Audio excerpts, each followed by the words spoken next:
Today we are at the Emergency Operations Center for APEC that we have activated at our highest level, which is a level 1 activation. So the EOC is one of many activations that is happening across the city for APEC. We have this location, which probably has somewhere between 80 to 100 people in it at a time, more than 25 different city departments, tons of different partners, local partners, regional partners, state partners, federal partners. We are here today in our APEC 2023 Joint Information Center. This is a critical component of the city's Emergency Operations Center, and we are charged with serving as the single voice for the city when communicating with media about all issues related to APEC and APEC impacts on city operations. A lot of preparation went into standing up this EOC and this Joint Information Center.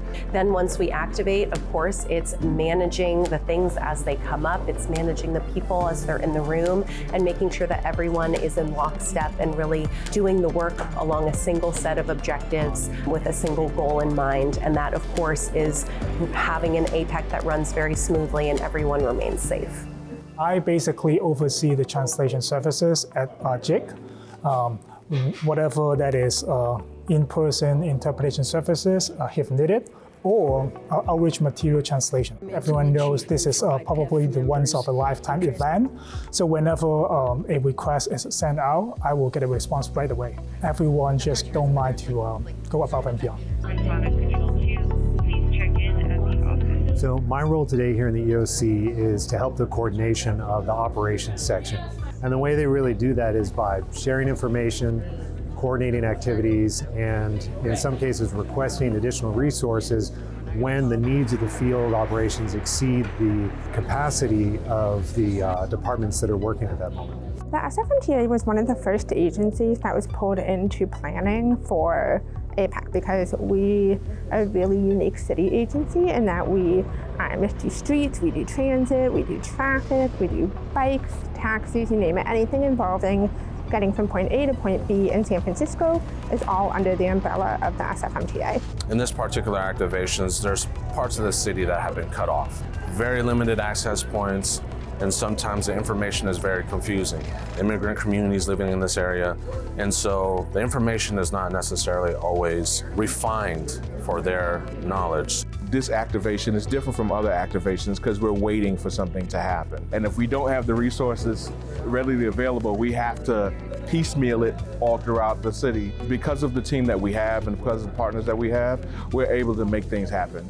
For my department, we have the 911 dispatchers, and then emergency services, which runs the EOC, the Emergency Operations Center, where we are right now.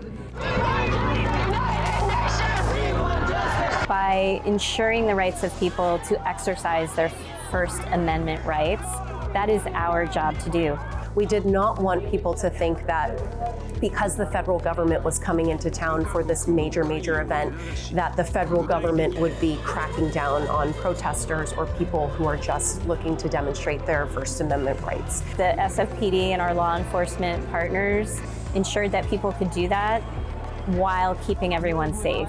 And I think it's something that we are extremely proud of in San Francisco.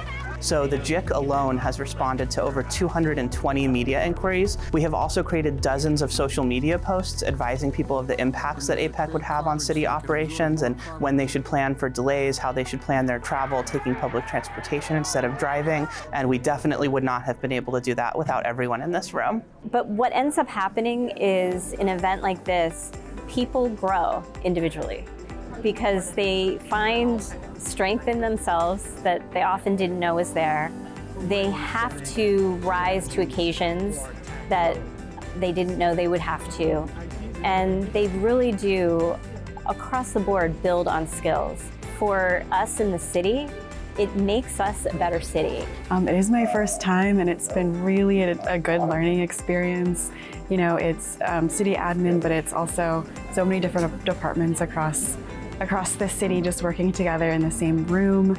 You know, being a part of an activation like this really feels like a meaningful way to serve the city at a time when, you know, everyone is needed, truly everyone. Yeah, I think what we do here matters a lot, and I can't take credit for it. It's really everyone around me who's doing this work. Looking back at when I'm done with it all, knowing that we can tie the bow on it and send it off and get ready for the next emergency that comes, makes me feel better.